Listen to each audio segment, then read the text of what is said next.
Of thy vials, the worm is spread under thee, and the worms cover thee. So we know this, that when a person goes to hell, they're going to be covered with worms. Demonic, like evil worms. Okay? My point is, Satan is going to hell, the devil's going to hell, all these demons are going to hell, the Antichrist is going to hell, the false prophet's going to hell, and anyone else who does not believe on Christ, who spends their whole life rejecting this truth, is going to hell, period. Now turn to Luke chapter, let me go to the famous verses in Luke where it talks about the person in hell.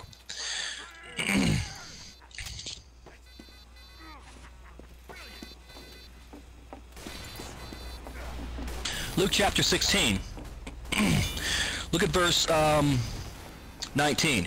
There was a certain rich man which was clothed in purple and fine linen, and fared sumptuously every day. And there was a certain beggar named Lazarus, which was laid at his gate full of sores, and desiring to be fed with the crumbs which fell from the rich man's table. Moreover, the dogs came and licked his sores.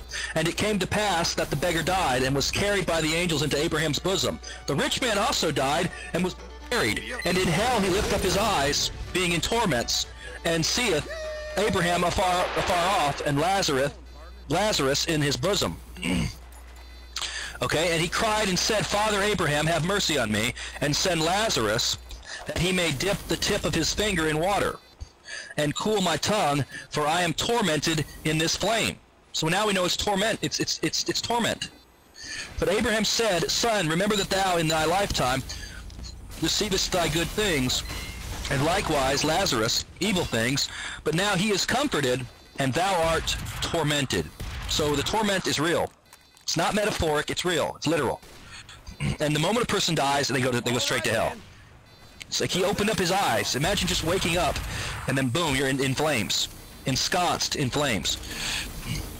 Now Jesus warned people about hell. Matthew chapter 23, he's given plenty of warnings here.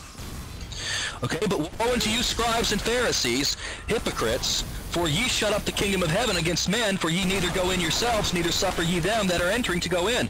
Woe unto you, scribes and Pharisees, hypocrites, for ye devour widows' houses, and for a pretense make long prayer. Therefore ye shall receive the greater damnation. Now we know that the hell has degrees. Some people, it's not going to be as bad as others, but no matter who it is, if a person goes to hell, it's going to be horrible, beyond description. But there are degrees. See, the greater damnation. Woe unto you, scribes and Pharisees, hypocrites, for ye compass sea and land to make one proselyte, that's another word for convert, and when he is made, ye make him twofold more the child of hell than yourself. What that's saying is that a false teacher produces another false teacher, somebody who teaches work salvation. Like these Pharisees, they're turning people into another false teacher is what they're doing. All right, now let's turn to Revelation. Let's look at a couple verses on hell in Revelation. This is no joke, and people think they want to make a joke out of it. These atheists, especially, are just making everything. They're making a joke out of everything. And once they get a rude awakening, as a friend of mine said the other day, he said they have a rude awakening when they end up in hell, and all they had to do is just take this seriously, just take these sermons seriously. Okay, the Bible makes it clear. Let's take a Revelation chapter 14, it says in verse 9, And the third angel followed them, saying with a loud voice, If any man worship the beast and his image, and receive his mark in his forehead or on his hand, the same shall drink of the wine of the wrath of God, which is poured out without mixture into the cup of his indignation. And he shall be tormented with fire and brimstone in the presence of the holy angels and in the presence of the Lamb. Now what does this mean? This means that hell is going to be so bad, there's no